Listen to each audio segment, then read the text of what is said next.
Hey guys, it is Saturday here on Pagan Perspective, and I am the new Saturday regular host, Brendan. And this week we are talking about New Year's celebration and resolutions, and doing a little bit of a reintroduction.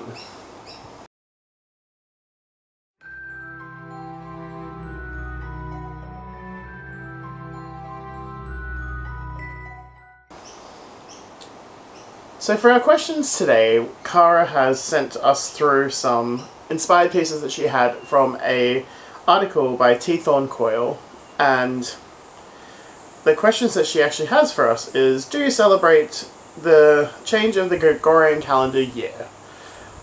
In a way, I guess I would.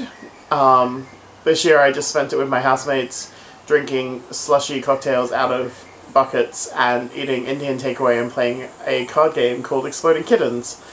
It was just more kind of a nice way to finish off 2015 and transition into the next year. I work in a store where I pretty much worked all over Christmas and all over New Year's, so it didn't really matter that any of this was happening, so it was just another week sort of thing for me. Meant some extra rates and pay at work, but that was about it, really.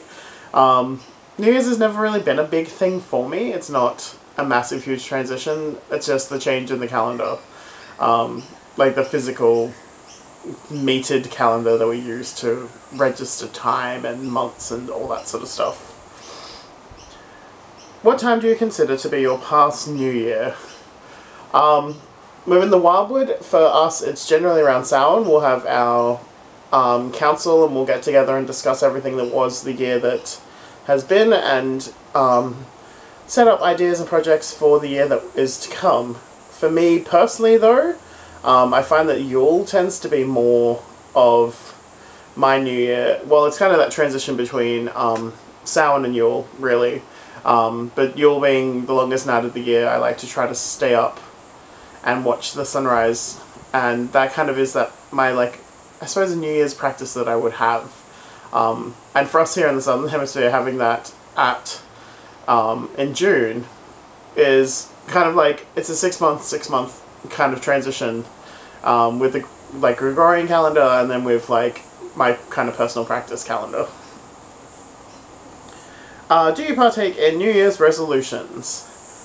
This year I've kind of shifted it and changed it all up, really. I'm working on something called more like ideals. I'm working out a list of things that I'd ideally like to get done this year, and I've been spending this month of January preparing all of that and preparing myself and everything I need to, so from the 1st of February I'm actually going to start working on some projects I'd like to do for this calendar year, and really just kind of get that all settled. I've got catch-ups from people that I need to talk to from last year still, so I'm still wrapping up some threads from 2015, and just kind of, yeah, preparing for the next few months and all that sort of stuff to then transition, I suppose, into my new year, come this Yule and this June, yeah.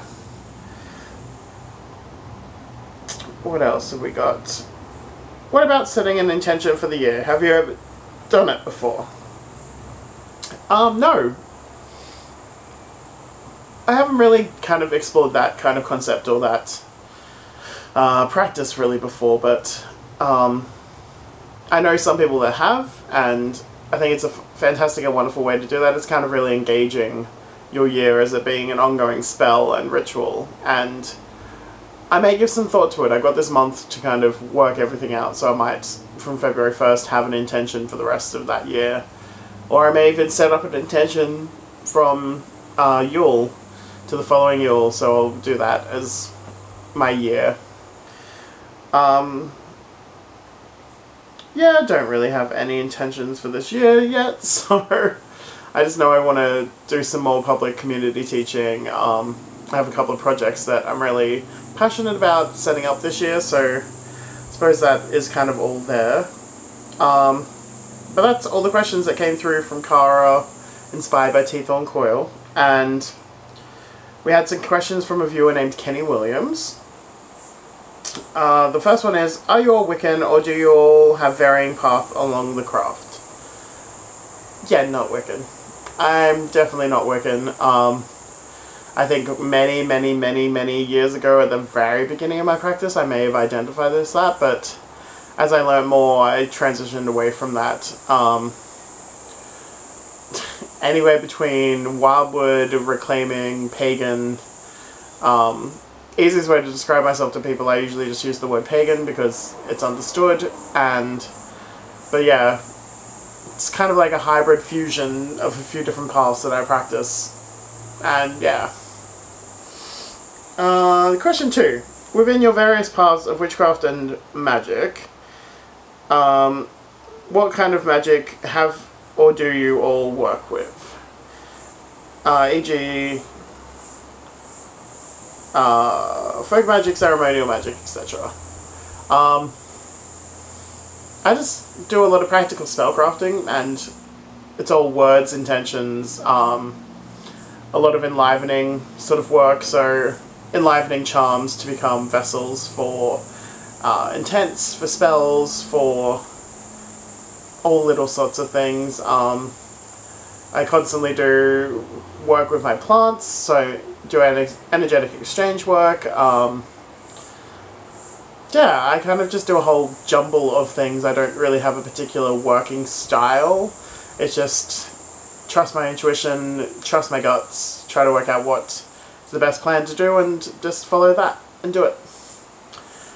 But yeah, I think that's this for this week. You will be seeing me again next week because I am now a regular host. Yay!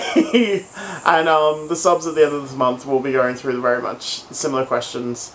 And it'll be exciting to see who gets through to be the 2 new subs, and as well as the wonderful subs that are still staying on, and you'll get to kind of also work out who has left us this year. So, for that, this is all my video this day, so much love and blessings, and I will see you next week.